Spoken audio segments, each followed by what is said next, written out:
कराची में तिब्बी माहिरीन ने अहम संगे मील अबूर कर लिया।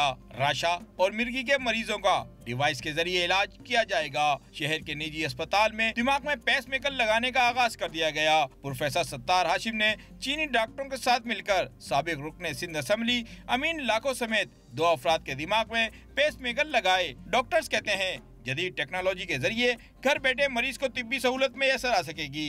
ये जो DBS का जो सिस्टम है वो सिंध में पहली बार हो रहा है। It's deep brain stimulation. ऐसे पेशेंट्स जिनमें जो यंगर हैं या जिनमें मेडिसिन के साथ इलाज पॉसिबल नहीं है, सिर्फ उन केसेस में हम लोग जो है वो ये डीप ब्रेन स्टिमुलेशन करते हैं। जदीद टेक्नोलॉजी के इस्तेमाल से मरीज और इनके अहले खाना भी मुतमईन नजर आते हैं। पार्किंसंस का मसला हो गया था, जिसकी वजह 6 साल से ये मुसलसल रहा, तो हमने इलाज करवाया। इसकी मेडिसिन के अलावा और कोई भी इलाज वगैरह नहीं था।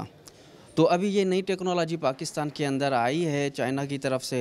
दुनिया भर में दिमाग की सर्जरी को इंतहाई खतरनाक समझा जाता है, लेकिन वक्त के साथ अब इसमें आसानियां पैदा होती जा रही हैं। कैमरामैन नबील हसन के साथ रजा जाफरी, डॉन न्यूज़, कराची।